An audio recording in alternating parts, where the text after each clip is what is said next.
Hello all, I'm your lecturer and today we'll start lectures about oncology. This is our first lecture, introductional lecture about general principles of etiology, pathogenesis, diagnostics and treatment of all malignancies. And now definition. Subject oncology. Oncology is science about tumors, about not only malignant tumors and benign also, about all tumors. Tumors we divide into benign and malignant. Benign base of development of malignant tumors in future. All malignant tumors we divide into three groups. Cancer. Cancer is malignant tumor which is originated from epithelial tissue. Sarcoma originating from mesenchymal tissues. And herminogenic tumors. Tumors from sexual organs. From sexual cells even. About incidence. Here is adults and children.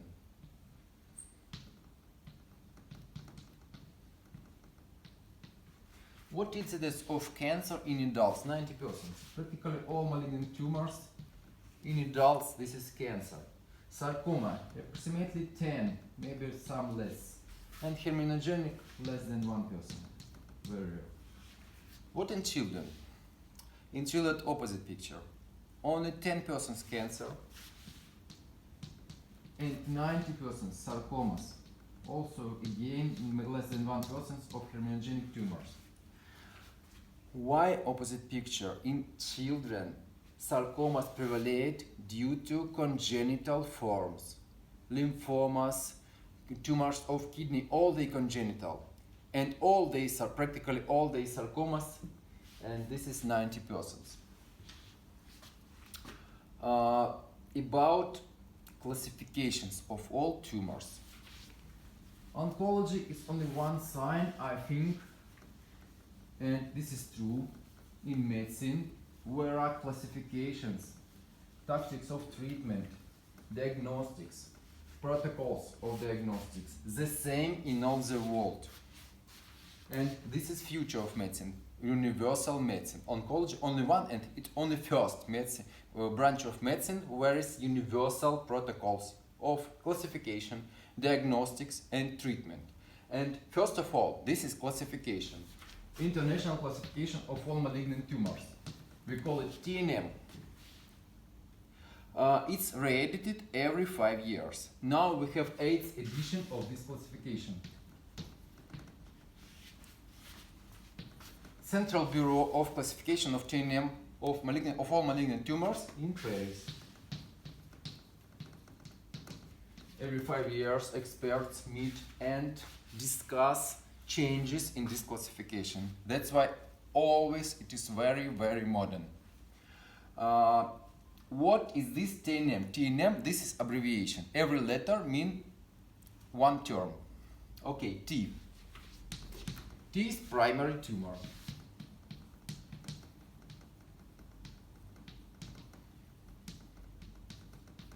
T may vary from T0 through TIS and then T1 from T4. N. N, regional lymph nodes. Lymph nodes. N may vary from N0 to N1, 3. And M. M, distant metastasis. Distant metastasis. In metastasis, abbreviation MTS. Deeper about every term. T. T0. You can think that T0, nothing. We cannot find tumor and no tumor. But why T0?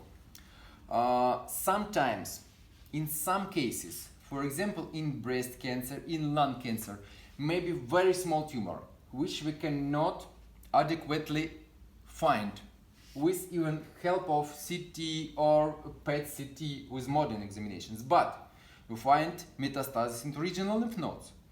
In this case, this is T0, for example, N positive, N1.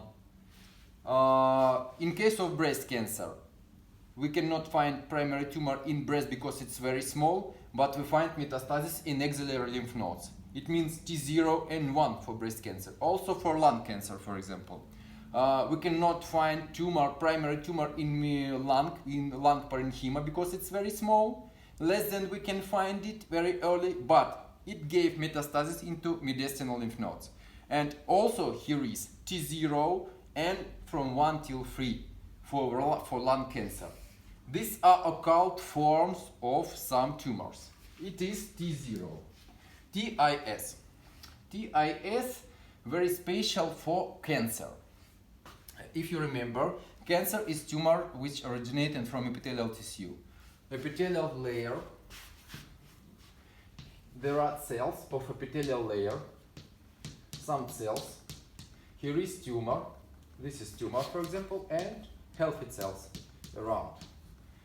Here is connective tissue with vessels. Between them, basal membrane. This is border between epithelial tissue and connective tissue. And you need to remember, in epithelial tissue, no vessels. What it means? Why malignant tumors so bad, so aggressive, and why patients are dying due to malignant tumors? Due to growth of metastasis.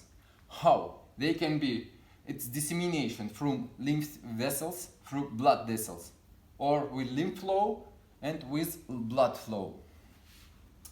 If no vessels in epithelial tissue, it means no even opportunity to give metastasis for tumor. That's why if tumor doesn't invade basal membrane, no opportunity to give metastasis, no contact with vessels. It is, we call this situation, non-invasive cancer, without invasion of basal membrane, non-invasive. Non-invasive. Non-invasive cancer. Here is, without invasion of basal membrane. And this is very early diagnostics. In some countries, especially in Japan, for example, here is highest incidence in Japan, highest incidence of gastric cancer, but lowest mortality due to very early diagnostics. They diagnose these tumors, a lot of these tumors in non-invasive stage. But usually, in all other countries, this is less than non-invasive cancer, it is less than 0.1% of all cases. And you see, practically all cases of cancer in invasive stage. When tumor invaded basal membrane, and of course contact with vessels, opportunity to give metastasis. And here is, if previously in a non-invasive stage, this is only localized disease, which we can even cure by complete removal, surgical removal of primary tumor. In case of invasive stage, we cannot cure patient only by removal of primary tumor. And here is, this is disseminated disease, disease of all the body. And you need to remember, malignant tumors in practically all, except only this percentage, except only non-invasive. Practically all the invasive. And this is disease of all the body, because metastasis may be everywhere. And we can treat, we need to treat not only primary tumor, we need to eliminate distant metastasis, distant cells in some target organs. And this is about TIS stage. T1, T2, T3, T4 depend on size of tumor, invasion of adjacent structures, etc. For every cancer, next lectures I'll explain you the TNM classification for every most frequent tumor. About N.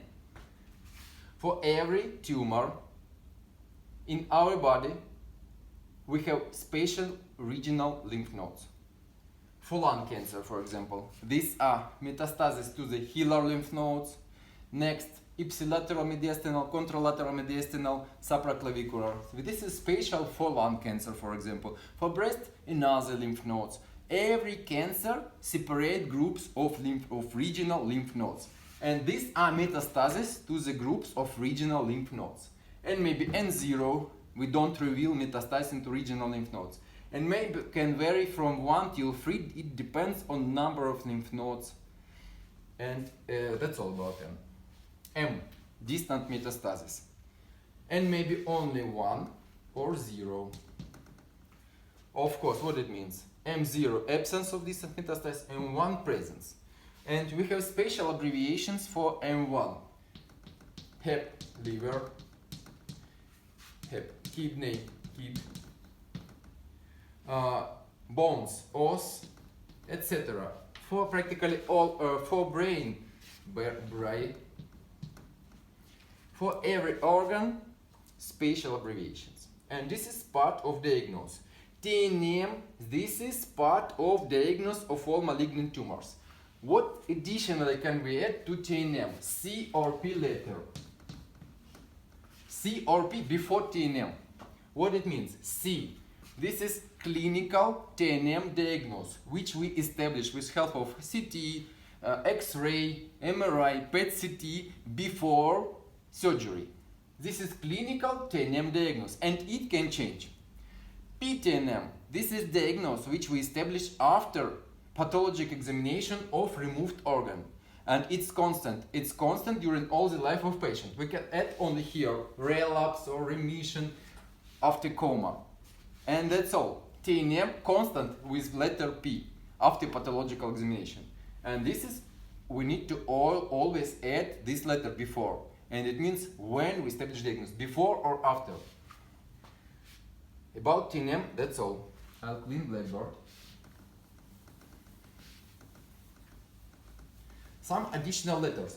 This is first lecture and I need to explain you terms which will help us to study next private topics, local topics, lung cancer, breast cancer, etc. We need to discuss a lot of terms now because oncology is very difficult branch of medicine. G. G, this is grade of differentiation of tumor cells. Practically always we add it after TNM. T1 and 0, M0 for example, comma, G1, and then clinical group at the end of the lecture. G may be from 0 till 3. Grade of differentiation. G0, it's undifferentiated.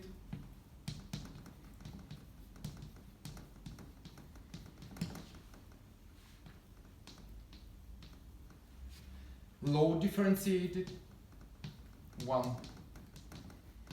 Second, average, and high differentiated.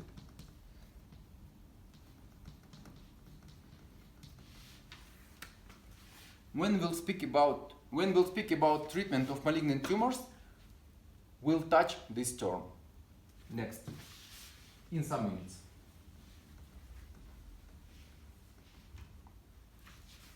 Some words about incidence of all malignancies in the world. Now, malignant tumors take second place in among all diseases, after cardiovascular diseases.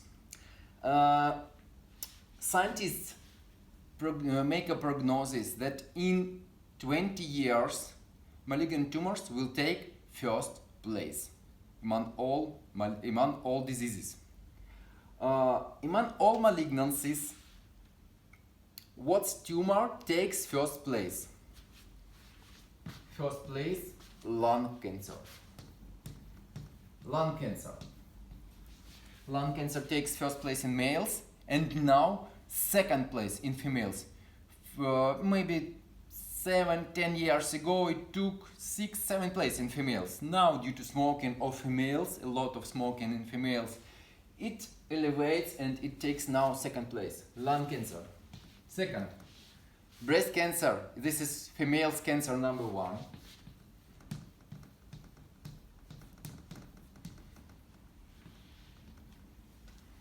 Skin cancer, also widespread. Of course, colorectal.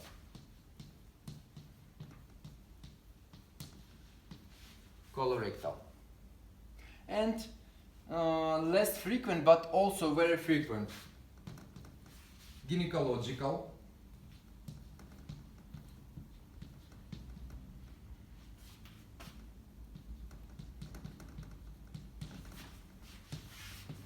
gastric,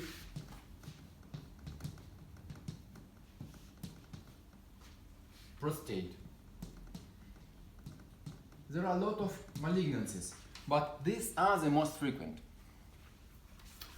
About etiology of malignant tumors. We have 5 theories of carcinogenesis. What it means? It means we don't know real truth. But some tumors may develop due to one reasons, another tumors develop due to another reasons, and now I'll tell you what tumors from what. First is chemical theory. Approximately 2000 of chemical substances, now it's proved that they are maybe under the constant action of these substances may be development of cancer in humans. More than 2000 of chemical substances.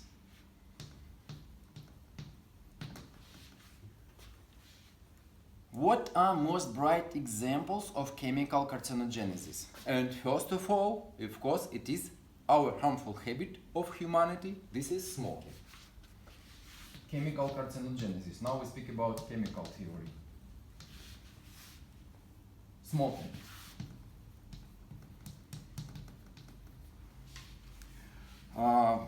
You know that on the pack of cigarette is written some sentences. How much tag in cigarettes and how much nicotine. Nicotine is drug due to which people are smoking, and tag, this is a lot of chemical carcinogens which smokers with breathing and with this smoke of course incorporate in lungs, and due to them maybe development of lung cancer. This is smoking. Some metals, nickel, cadmium, also may be carcinogens. Asbestos, very aggressive carcinogen, may be cause of lung cancer and mesothelioma of pleura. Aspergillus flavus, fungus, toxin of which, flavotoxin, may be cause of primary liver cancer. Flavotoxin.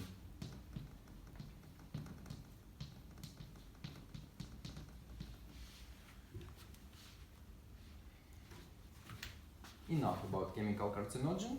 Next, physical. Physical.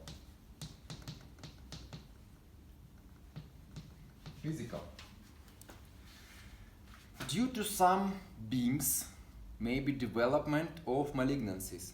What beams do we know? Alpha rays. This is nucleuses of helium. Nothing can happen due to them. Beta rays. These are electrons. Also nothing. Not danger. Not so danger. Gamma rays. Very danger. And due to gamma rays, due to radiolysis of water or primary damage of DNA by gamma big doses of gamma rays, may be mutations and development of malignant tumors. Gamma rays. Gamma radiation. Pathogenesis due to radiolysis of water or primary damage of DNA chain. What else maybe? Ultraviolet beams. Sun rays. Ultraviolet beams. Development of skin tumors. Skin cancer and melanoma. Ultraviolet beams. Changes of temperature. For example, workers of manufacturers which are working with liquid metals and winter outside. For example, -30 winter outside and +40 in the factory inside. Workers can go outside, inside a lot of times during the day, and this is change of temperature. Maybe development of cancer of superficial mucuses, for example, of lower lip. Changes, high and low temperature during the day, a lot of changes. And this is physical theory. Enough. Genetic.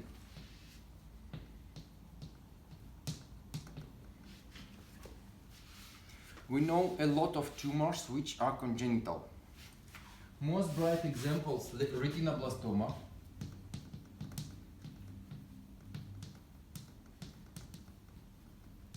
tumor of the retinal layer of the eye, sarcoma also. This is sarcoma. And nephroblastoma.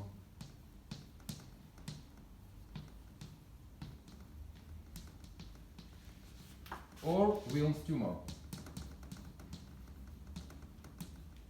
Wilms tumor. Of course, kidney. This is most widespread tumor of children.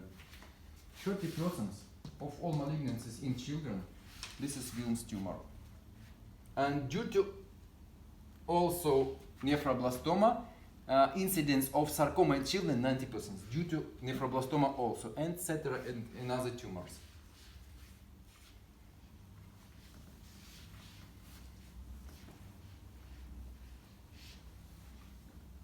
Immune theory.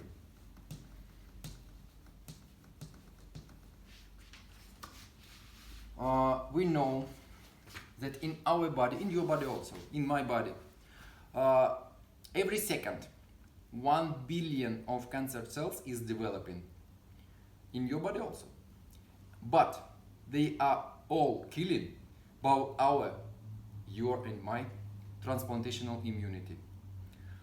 This is control of your body and guard of your body, transplantational immunity, which answers for anti-tumoral answer also. But in case of some immunodeficiencies, may be missing of these cells, which are developing every second. And special examples of this immune deficiency: first, transplantations.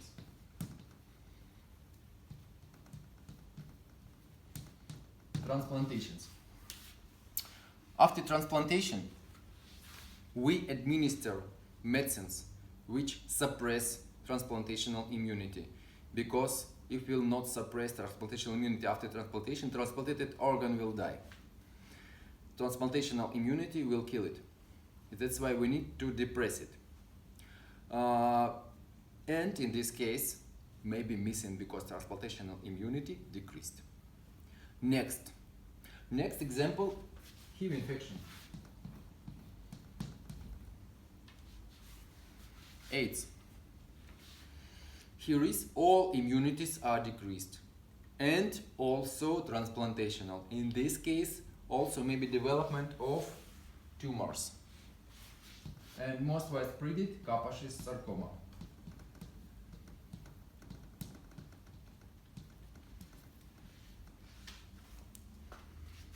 Enough. Biological. Last.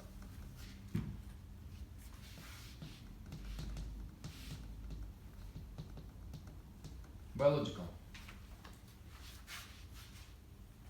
We know 150 viruses which are cause of tumors in human and birds, but only some viruses are proved that they are cause of development of malignancies in humans. What are they? First of all, this is HCV, hepatitis C virus. About 1/3 of all humanity infected with hepatitis C virus in all the world, and 1/3 from them maybe with cancer in the future, because hepatitis C virus, 30% of all humanity infected. Some figures. 30 from them in 7, 10 years, 20 years may die due to primary liver cancer.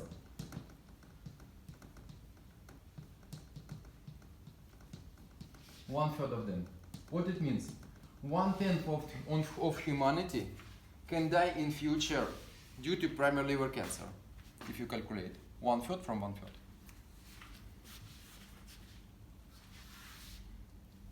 HTLV1. Human T leukemia virus may be cause of human T leukemia.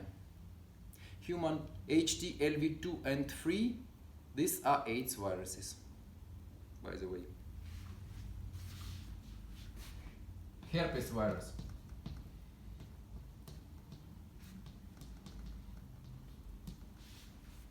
Herpes virus, cervix cancer. Next,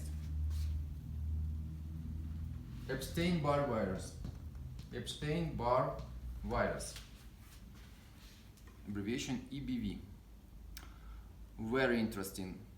About incidence, 80% of humanity infected.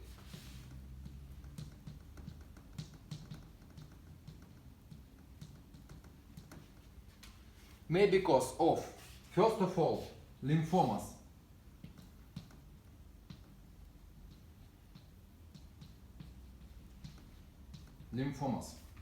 And first of all, Burkitt's lymphoma.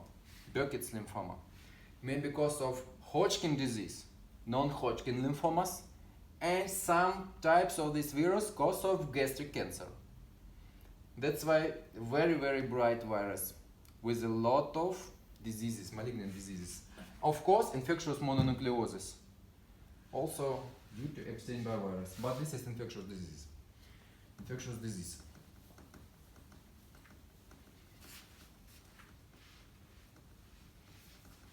Now about pathogenesis.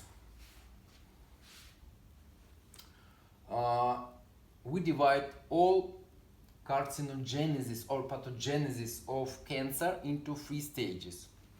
First, this is pathogenesis now.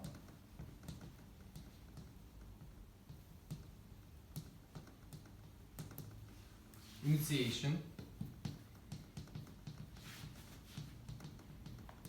promotion, and progression.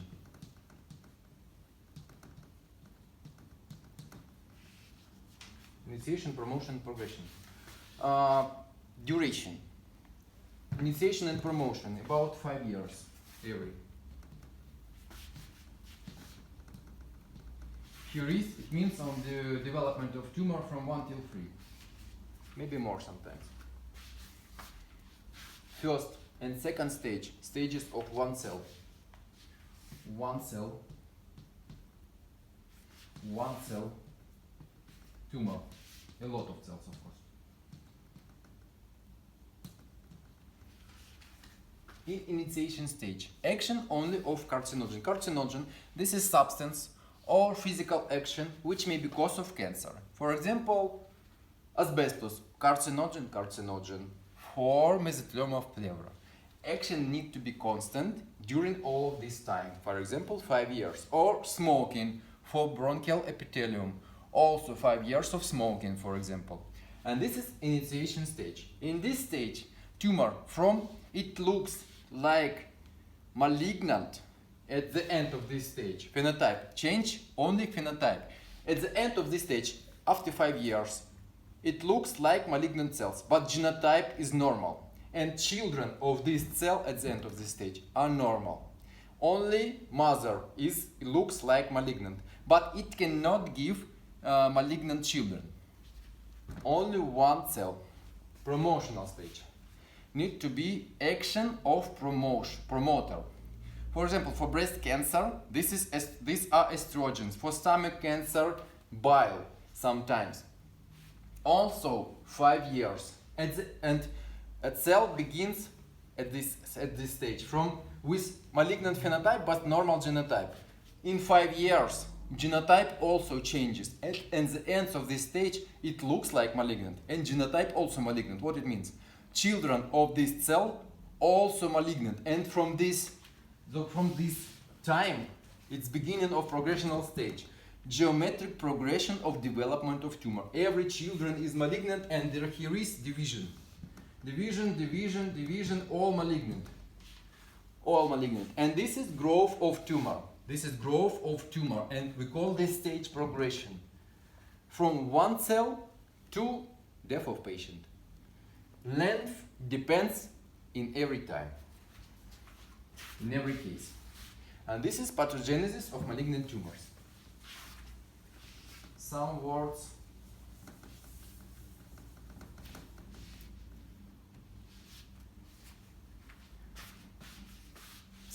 about diagnostics. In oncology, we use practically all types of diagnostics which we can, because very difficult to establish interconnections of tumor and adjacent structures with vessels, nerves, everything. Size of tumor and cavitary dissemination, cavitary spreading, even very small metastasis. Before operation, we need to establish diagnosis, we need to use a lot of diagnostics. What is most important rule in oncology? It is first. I will not write it, I'll only tell you. Most important rule in oncology, we cannot start spatial treatment without morphological diagnosis. What it means? Always we need to take biopsy before spatial treatment, because spatial treatment, this is very big operation, or chemotherapy, or radiotherapy, immune therapy with spatial immunologic checkpoints. All of them very dangerous and very aggressive, and this is trauma for all the body.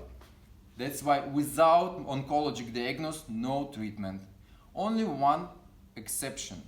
This is tumor of mediastinum with compressional syndrome or urgent case.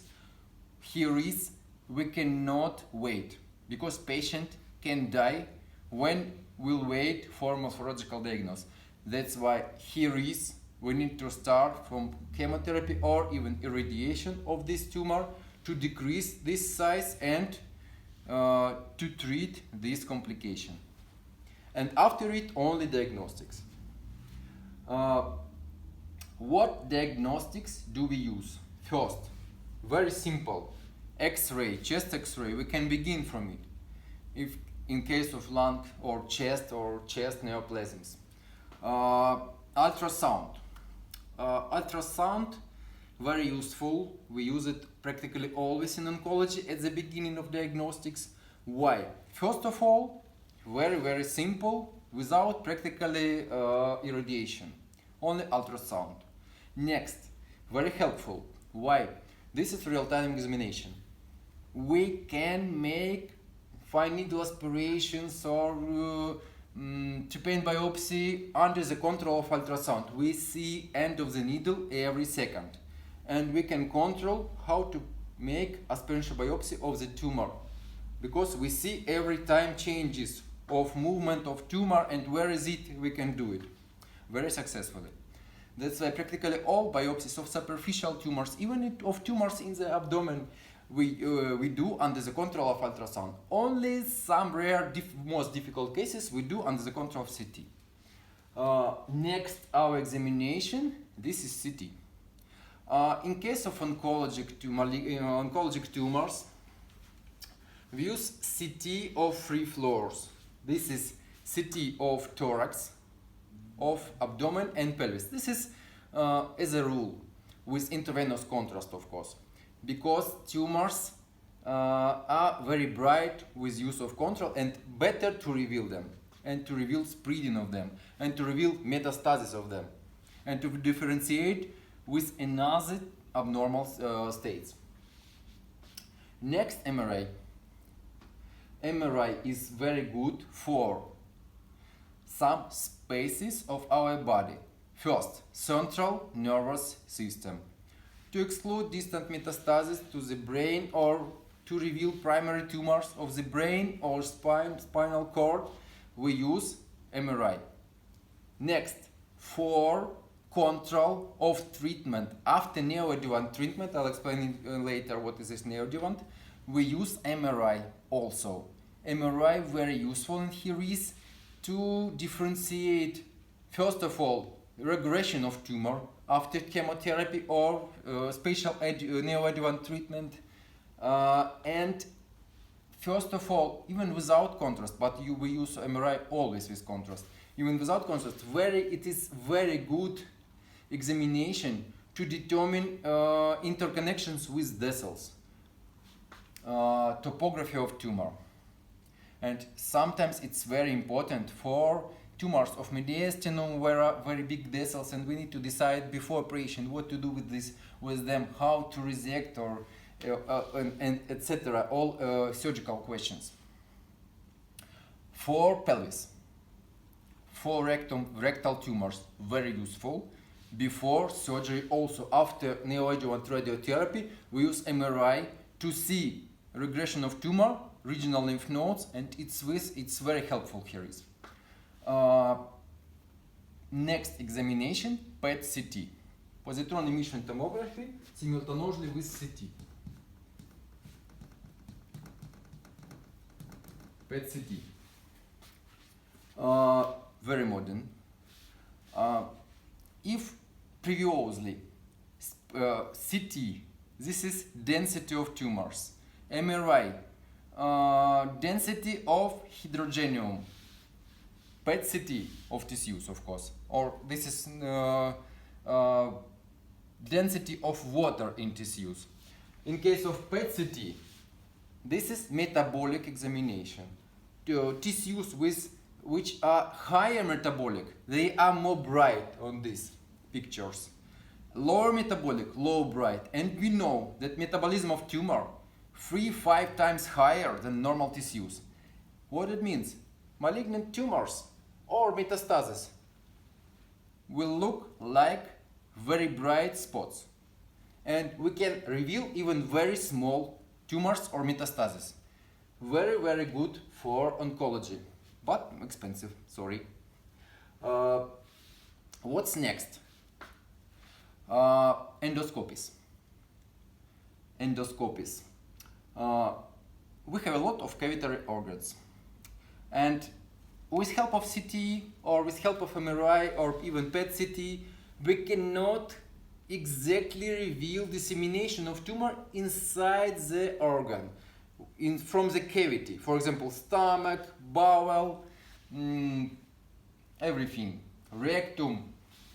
For these organs, we have special examinations, endoscopies. For every organ, special examination.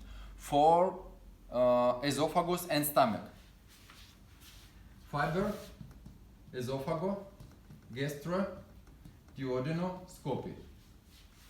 It's correct name of this examination. Fiber, flexible, esophago, gastro, duodenum. We examine esophagus, stomach, and even duodenum, all of them during this examination. Because, of course, you can tell me, oh, tumor in the esophagus, why do we need to examine stomach or even duodenum? Because for alimentary canal, very frequently maybe primary multiply tumors simultaneously in esophagus and stomach, and you can reveal only esophageal tumor and to stop on it and to tell, okay, for a clinical oncologist, only esophagus. They prepare for treatment of esophageal cancer, and during treatment or maybe before, they reveal another tumor, and this is your mistake. That's why examine all of them. Esophagus, gastric, stomach, and duodenum. For bowel, video colonoscopy. All the bowel, rectum, ascending colon, transversal, descending, sigmoid, ascending, descending, transversal, and cecum. We need to review all of tumors in all, because maybe a lot of polyps inside the bowel, polyps maybe with malignization, maybe in sigmoid colon, and maybe simultaneously in cecum. You need to review all of them and to take biopsy from all of them. Another advantage of endoscopy, not only revealing of tumor inside the cavity, you can take biopsy and to prove diagnosis, and you have morphological diagnosis after endoscopy, because CT, MRI, PET-CT cannot give you morphological diagnosis. You cannot take biopsy during CT. You only see tumor and spreading of this tumor. But endoscopy gives you this opportunity to take biopsy, even histological, and to perform even histological examination.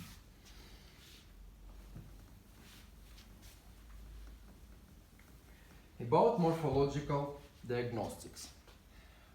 We can take a lot of biopsies, and materials for pathologists maybe cells, separate cells, or maybe part of tissue. And that's why from this, maybe two types of morphological diagnostics: cytological and histological.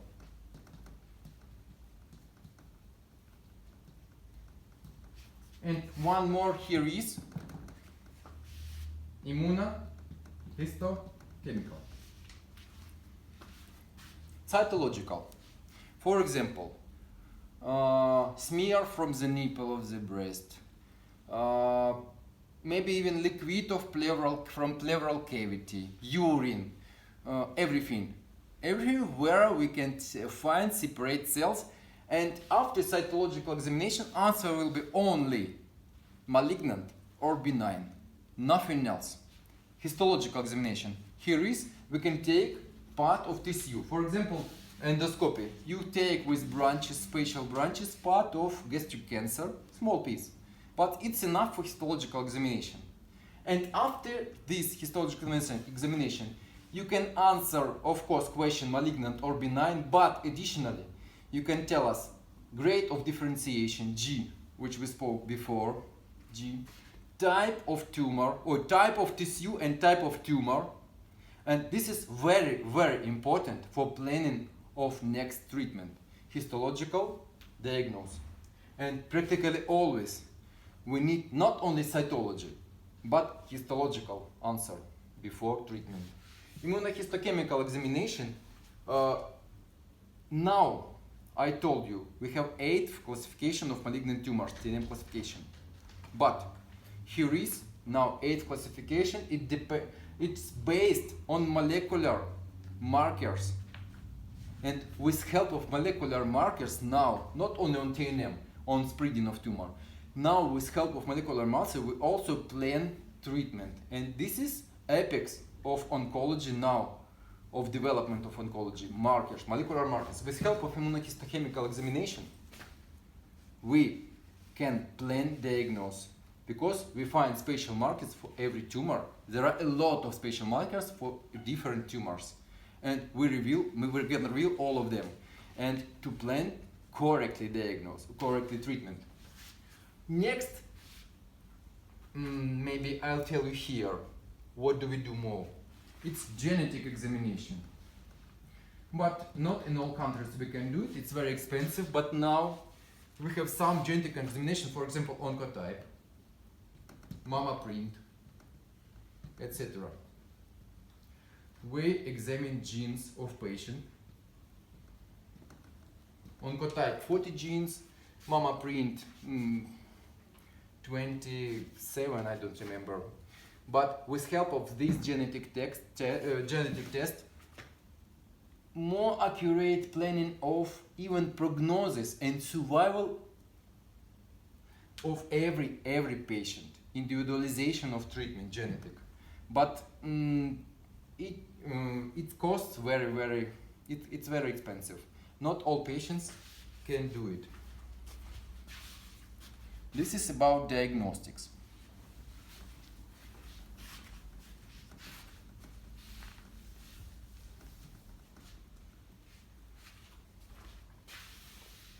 Next question, treatment of malignant tumors.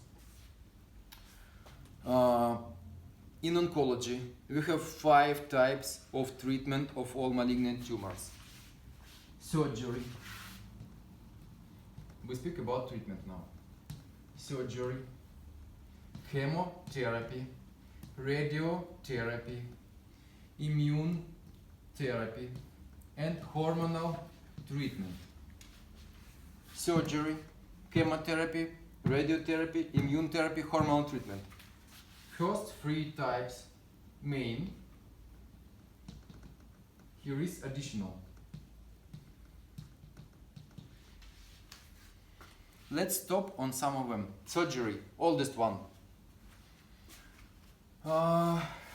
We began all our treatment in oncology humanity. Began all treatment in oncology from removal of tumors. Of course, this is first.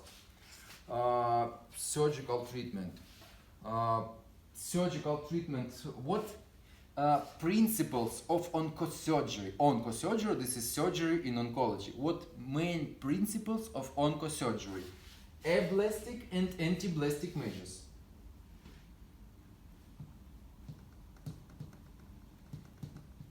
Ablastic and antiblastic.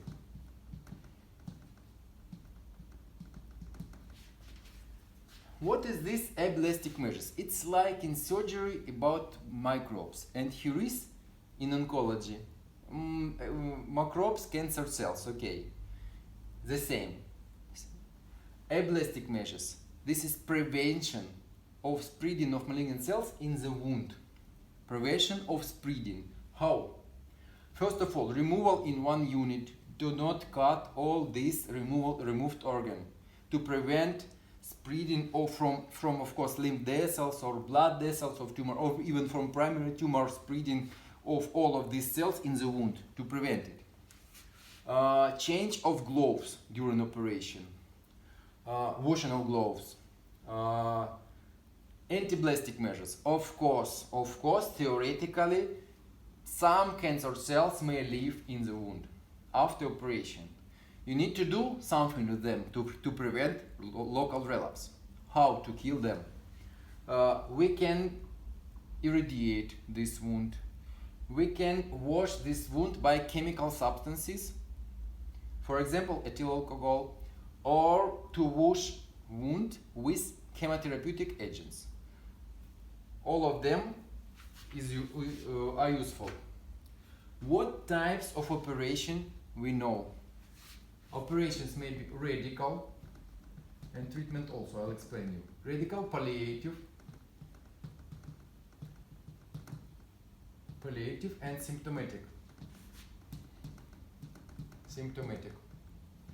Also, like all treatment, okay, I'll explain now you what types of treatment can be maybe in oncology.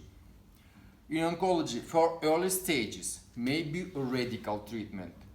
For average stages, maybe palliative treatment, and for last stages, maybe symptomatic treatment. What is this radical treatment for early stages? This is attempt of elimination of all malignant cells from the body. Because theoretically between us, because you're doctors, you need to know this secret which we don't tell to patients. Practically always tumor may give distant metastasis, and these are only from the beginning of disease. These are only separate cells in distant organs. Of course, you cannot reveal all of them. And you see only primary tumor and you think, okay, this is M0 situation, no distant metastasis, but deeply in your brain you know that maybe somewhere cells and you need to do something with them. And attempt of elimination. You remove primary tumor, for example, and you carry out chemotherapy, for example. This is attempt of killing of distant separate cells, of killing of metastasis, prevention of the growth of distant metastasis. You try to kill, to eliminate all of these cells. And this is example of radical treatment, because classical, theoretical, total elimination of malignant cells, impossible, of course. You try to kill all of them, but sometimes you cannot do it. Palliative treatment. For example, tumor, very big, with invasion of some very, very important structures in the body of patient, but sometimes, in some cases, for some types of tumors, success of treatment depends on the volume of the tumor. And here is, you can decrease volume of tumor by surgical resection of big part of tumor, for example, which you can, without removal of these very important structures of the body of the patient. You leave part of tumor in the body of patient, and next after it, you do chemotherapy or radiotherapy or immune therapy or hormonal treatment or the systemic treatment. And here is success of treatment after removal of the big part of tumor will be more than in case of without surgery. This is example of palliative surgery. Cytoreductional operation. We reduce volume of tumor. Next one, in late stages, sometimes patient with late stage, of course, surgically we cannot remove this tumor, and surgery will not help. It will not prolong survival. In late stages, surgery usually cannot prolong survival. Only here is in late stages. We have special term quality of life of patient, because this part of life which is left for patient, he can live with better quality. Surgery sometimes may worse this condition. That's why sometimes we avoid surgery because it cannot help. That's why we use surgery in late stages only in some indications. And first of all, these are symptomatic operations. Symptomatic operations, for example, laryngeal cancer. Total obstruction of the larynx. Patient cannot breathe in. Here is symptomatic operation, urgent even. This is tracheostomy. Of course, we need to help patient to breathe. Bowel cancer. Full obstruction. Obstipation, no stool. How to do? Colostomy, proximally then tumor, for evacuation of fecal masses. Stomach cancer, gastric. Maybe proximal, maybe distal. Also full obstruction. What can we do? Gastrostomy or gastrointestinal anastomosis in case of distal case. These are examples of symptomatic operations. Bleeding, stop of bleeding, everything maybe. And this is about surgery. Operations in oncosurgery may be classical, when we remove only primary tumor with organ. May be extended, when we remove tumor with organ and with regional fat with lymph nodes. And may be combined, when we remove primary tumor and tumor can invade adjacent structures. We remove parts of adjacent organs with places of invasion. Tumors may be simultaneously extended and combined, when we remove invaded structures and regional fat with lymph nodes and primary tumor. Also this combination may be most difficult. Oncosurgical operations were very difficult, and here is in oncosurgery very high skilled surgeons are working, because very difficult to remove all in one unit, very big operations, sometimes with removal of very difficult structures and even vessels. That's why knowledge of not only of oncosurgery, we need to know not only ordinary surgery, we need to know vessel surgery, thoracic, etc. Chemotherapy. Now most bright type of therapy due to a lot of scientific works, and now practically all science is working in chemotherapy region. Chemotherapy, a lot of chemical substances may act against malignant cells, because on DNA level, on the level of the surface cell, in cytoplasm, everywhere, a lot. And a lot of groups of chemotherapeutic agents. One part of chemotherapy, this is target therapy. This therapy directed to molecular targets on the base of biomarkers examinations and genetic examinations. This is target therapy. Of course, it is very expensive for patients.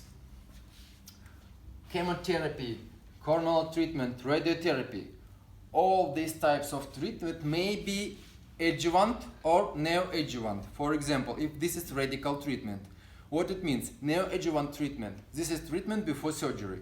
Before surgery, we try to reduce volume of tumor, and this is better conditions for next surgery. This is neoadjuvant treatment. What else about neoadjuvant treatment? During neoadjuvant treatment, we try to kill also separate cells in target organs. That's why we try to reduce opportunity of growth of distant metastasis in future. This is progression of disease. That's why now, practically in all types of tumors, we begin in early stage, in average stages, we begin from neoadjuvant chemotherapy or neoadjuvant hormonal treatment if tumor is sensitive for hormonal treatment. Adjuvant treatment. Adjuvant treatment, this is treatment after surgery. Treatment after surgery, it's difficult. For every tumor, it is separate. and it is different. What's aim of adjuvant treatment? First of all, this is local control. Local control of the place of the tumor to prevent local relapses. What types of treatment? Answering to this question, radiotherapy first of all. We irradiate field of operation, and this is local control to prevent local relapse. What else? Local control enough. We try to reduce number of distant metastases and growth of distant metastases. This is chemotherapy and hormonal treatment. And with help of adjuvant treatment, we try to prolong survival of patients, of course, after all of treatment. Radiotherapy. We use a lot of spatial beams. First of all, this is gamma irradiation, gamma therapy. Next, brachytherapy. This is intracavital irradiation with help of spatial tubes, metal balls, radioactive metal balls, very, very modern. In our Institute of Medical Radiology, we have only one device in the Ukraine of brachytherapy. With help of it, we treat prostate cancer, pancreatic cancer in the world. Maybe we are in first 3 institutes, maybe, which are begun to treat pancreatic cancer with brachytherapy. A lot of cavitary tumors, bronchial tumors, rectal tumors, all we can treat, and prostate cancer.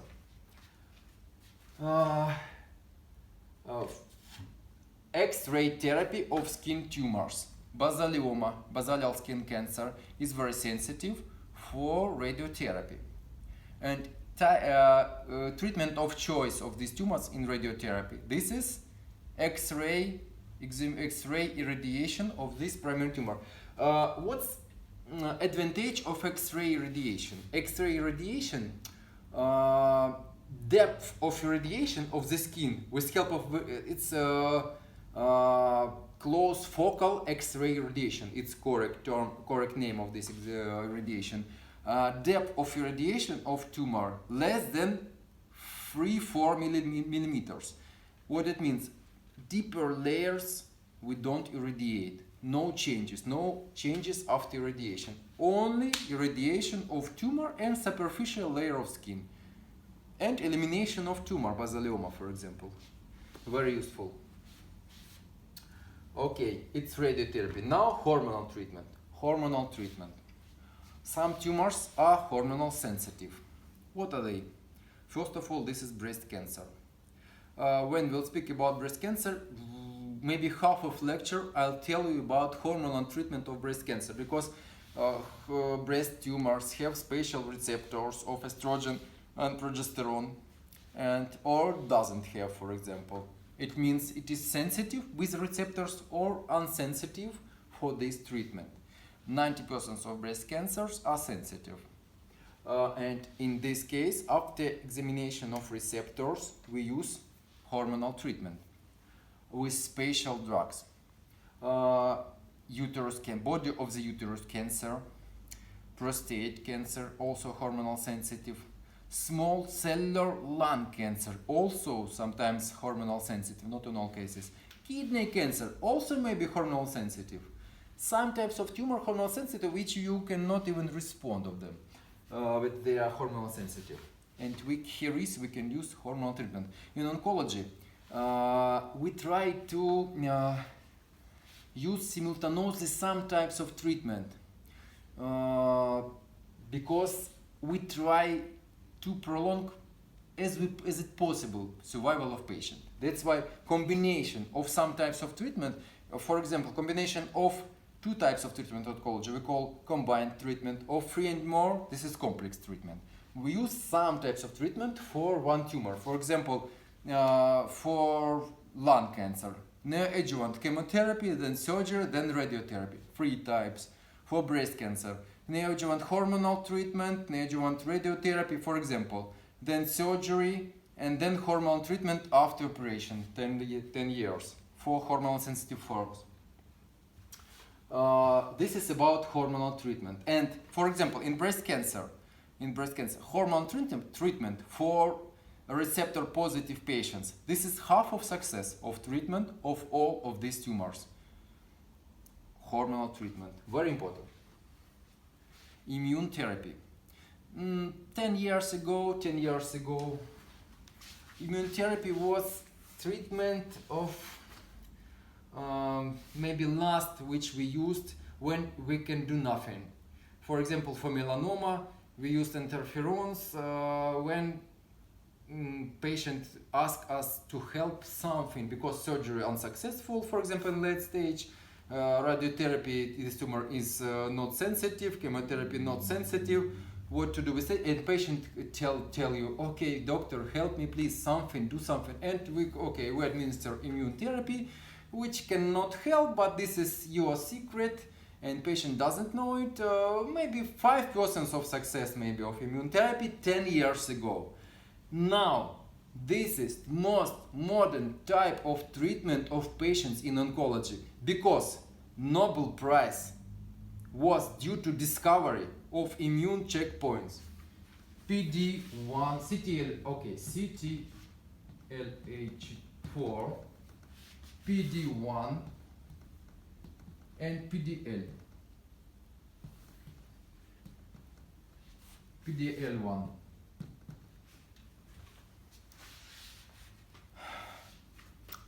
You know, maybe you don't know, I know, but you will know now, that why tumors don't die due to our transplantational immunity. Theoretically, when tumor is developing, our transplantational immunity can kill it. Of course, it will kill it and no danger, but tumor is growing. Why? Because transplantational immunity need to kill it. What is this? We cannot believe, but it's true. Tumor, I don't know why, we don't know why now, but now I'll explain you. It is growing. Okay, why it is growing? It is avoiding of immunity by tumor. How it can do it?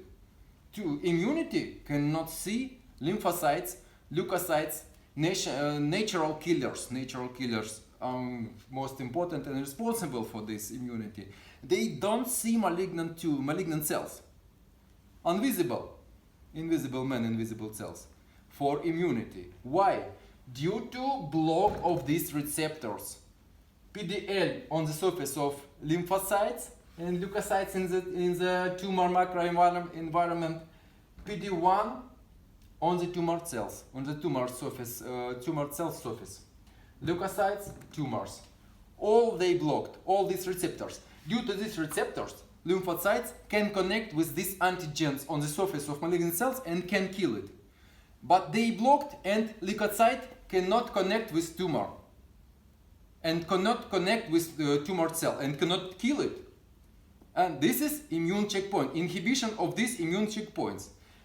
Our medicines which are discovered, they clear these receptors, and after it connection is very good and tumor is visible after it. And success of treatment, for example, melanoma, maybe most danger tumor of humans. 10 years ago, survival of patients with melanoma, we speak about 5 years survival now, was 5%. 5 years survival, what it means? All died. Now, survival due to use of these immune checkpoints, inhibitor of immune checkpoints, more than 50%, 10 times. And this is only beginning of this discovery. Now, scientists even discovered even deeper receptors and with greater success. And this is only beginning. And now, what it means? We don't use chemotherapy. We don't use another type of aggressive treatment. This is only your immunity, and patient's immunity is working. Because immunity, after use of these medicines, begin to see tumor cells, and after, of course, if they are visible, of course, natural killers and a lot of another cells of microenvironment immunity can kill these cells due to it. Not all, of course, not all so simple, but this is very simple explanation because very difficult connections between these cells in microenvironment, but by simple words, it means this. Tumor is visible after this, not in all patients. Okay, why? Because expression of PD-1 receptors, PD-L1, vary in all patients. It may be zero. Another mechanism, and we cannot help patient with zero expression, 0% of cells express these receptors, 0%. Maybe 1%, maybe 50 and more than 50, less than 50 and more than 50. Of course, if success of this treatment depends on this percentage. More persons of cells with these receptors, better effect of treatment. Less, worse. And this is treatment with inhibitors of immune checkpoints. For example, pembrolizumab, for example.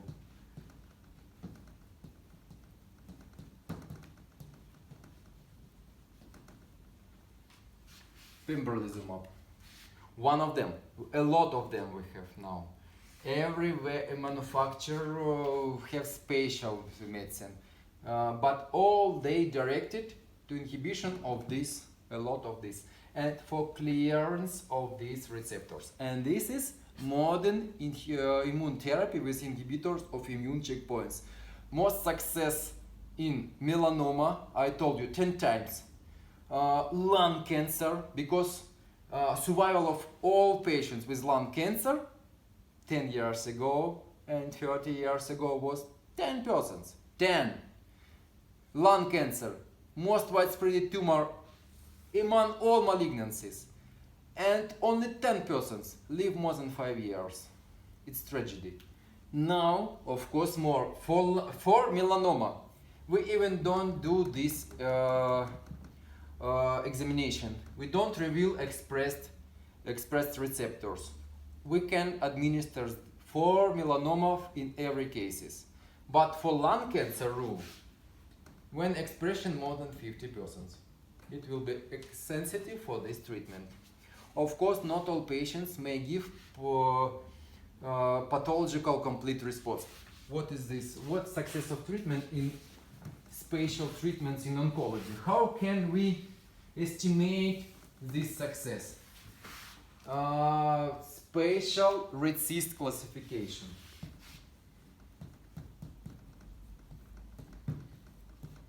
Now 1.1. RECIST, partial complete response, maybe most important term here is partial complete response. Pathological complete response, pathological complete response, full elimination of tumor. And before it, in chemotherapy age, very small amount of patients will be with PCR.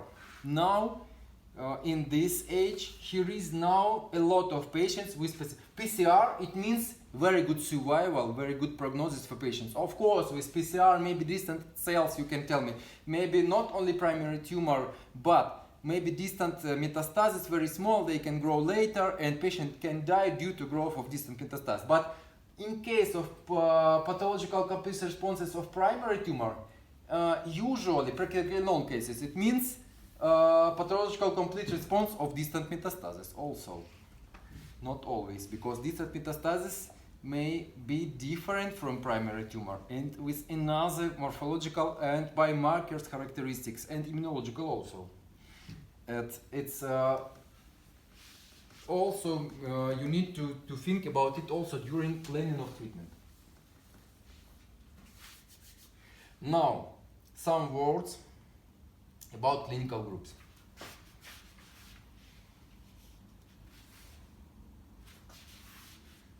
Okay, no choke? Okay, I'll tell you only. There are 4 clinical groups of all oncologic patients. First group, these are patients with precancer diseases or suspicious to cancer. First groups consist of two subgroups. First group. First A, patients with tumors suspicious to cancer. For example, you found on chest X-ray focus in the lung parenchyma. You are X-ray specialist and you don't know, is this cancer or maybe tuberculoma or maybe something benign tumor, hamartoma of the lung, you don't know. This is classical example of first A clinical group. You don't know what is this. This is tumor suspicious to cancer and you have 10 days to prove diagnosis. This is first A group, suspicious to cancer. First B. First B group of patients with chronic precancer diseases. There are a lot of chronic precancer disease, chronic bronchitis, chronic gastritis, everything maybe. Nevosis of the skin. This is first B group. Patients may be a long time in this group with chronic precancer disease, but in this group may be development for precancer chronic diseases, development of cancer, of course. Second group, patients which can undergo radical treatment. These are patients in early stage. We even